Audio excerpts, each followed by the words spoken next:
আজ বানাবো আমি একদম রেস্টুরেন্ট স্টাইলের কড়াই চিকেন মশলা।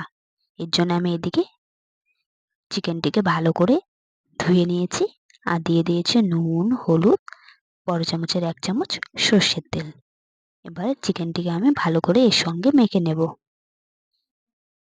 চিকেনটিকে ভালো করে মেখে নিয়ে আমি আধা ঘন্টা এদিকে রেখে দেব। এদিকে আমি কড়াই চিকেন মশলাটি বানিয়ে নেব। এর জন্য লাগবে আমার লবঙ্গ, দালচিনি, নিয়ে নেব মৌরি, গোটা জিরে, গোটা ধনে, দিয়ে দেবো 3টে মতো এলাচ। এগুলোকে এবার আমি লাল করে ভেজে নেব। লাল করে ভাজা হয়ে গিয়েছে, এবার ঠান্ডা করে মিক্সিতে পেস্ট করে নেব। এদিকে আমি টমেটো, ক্যাপসিকাম ভালো করে ধুয়ে নেব। ধুয়ে এবার আমি এগুলোকে কিউব করে কেটে নেব। ক্যাপসিকামটিকে আমি এরকম বড় বড় করে কিউব করে নেব। ক্যাপসিকামগুলো কাটা হয়ে গিয়েছে, এবার টমেটোগুলোকেও আমি এরকম করে কেটে নেব। সমস্ত টমেটো আমার ক্যাপসিকাম কাটা হয়ে গিয়েছে। এদিকে আমার কড়াই চিকেন মশলাটিও মিক্স হয়ে গিয়েছে, আমি একটা বাটিতে নামিয়ে নেব। এবার আমি একটা পেঁয়াজ বড় দেখে নিয়ে নিয়েছি, এগুলোকেও এবার আমি এরকম করে কেটে নেব। 4 ভাগে কেটে এবার পেঁয়াজটিকে আমি এরকম করে খুলে নেব। সবগুলো আমার কাটা হয়ে গিয়েছে।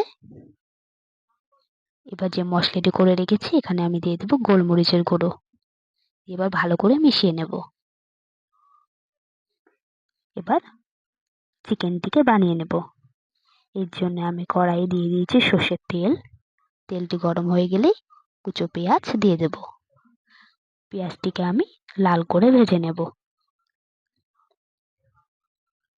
পেঁয়াজটি এদিকে আমার লাল করে ভাজা হয়ে গিয়েছে, এবার আমি দিয়ে দেব আদা, রসুন, কাঁচা লঙ্কার পেস্ট। সামান্য জল দিয়ে মশলাটিকে আমি কষিয়ে নেব।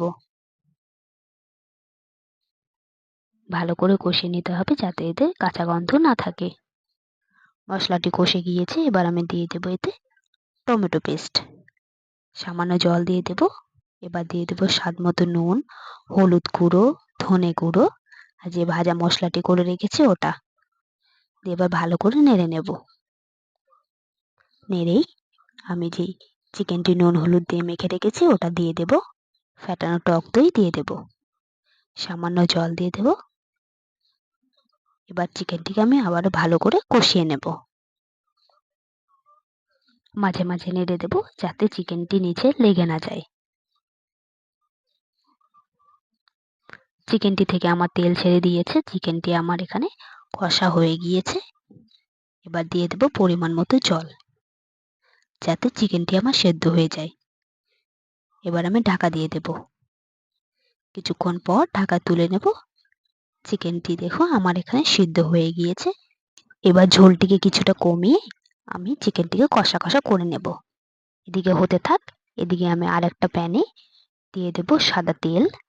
যে পেঁয়াজ, ক্যাপসিকাম, টমেটোটি কেটে রেখেছি ওটা দিয়ে দেব। দিয়ে দেব এবার আমি নুন। নুন দিয়ে আমি এগুলোকে ভেজে নেব। সামান্য লাল করে ভেজে নেব। ভাজা হয়ে গিয়েছে, চিকেনটি আমার এদিকে কষা কষা হয়ে গিয়েছে। এবার এগুলো দিয়েই উপর দিয়ে দিয়ে দেবো আমি ধনেপাতা কুচি। ধনেপাতা কুচি দিয়ে আমি নেড়েই নামিয়ে নেব। এতেই তৈরি হয়ে যাবে আমার রেস্টুরেন্ট স্টাইলে কড়াই চিকেন মশলা। ভালো লাগলে লাইক এবং সাবস্ক্রাইব।